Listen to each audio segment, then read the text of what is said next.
I want to urge the supporters of the People's Progressive Party to remain calm, stay at home, do not break the law.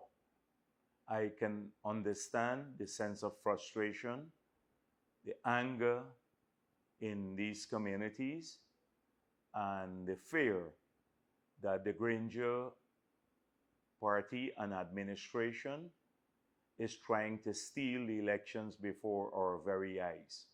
I can assure you that our party is working assiduously to ensure that this does not happen.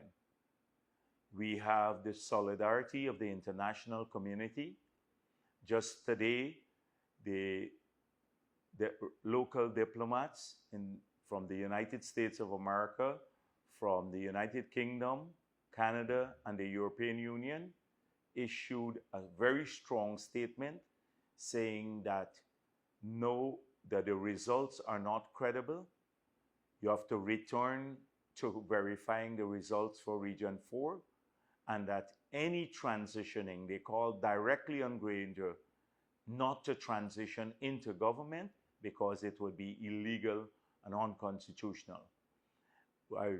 I've seen statements coming out from the State Department of the United States of America saying exactly the same thing.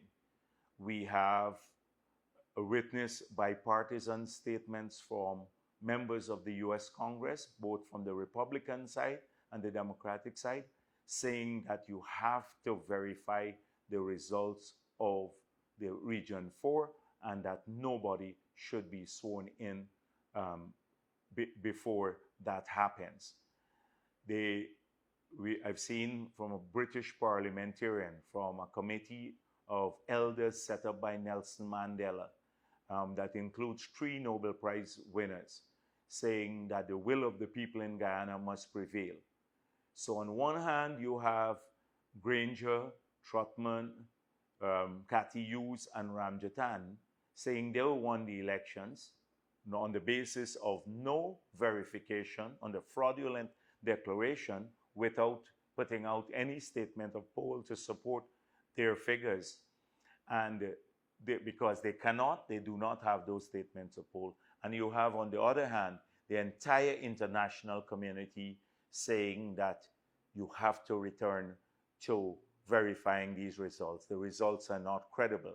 Last night, we had statements from the Organization of American States, from the Commonwealth, from CARICOM, all saying the exact same thing, that you have to return to the polls. So if Granger tries to get people to act illegally and swear him in, then the wrath of the international community will fall upon his head.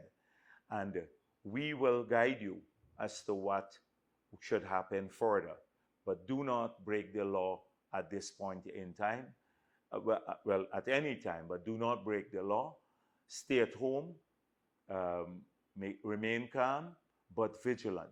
Read what we're putting out. Stay glued to the television and to the other media sources, and we will give you guidance. I want to say to those constitutional office holders particularly that if they are complicit, in fact, if they go ahead with the transitioning that the entire international community has spoken out against, then they will be party to electoral fraud. And these are members of the judiciary, members of GCOM, and other groups who facilitate this fraud being perpetrated on Guyana. But by now, the world is looking on. And I want to assure our supporters that we are strong, we are representing you. Granger will not get away with fraud. He will not get away with fraud. And the will of the people will prevail. Thank you.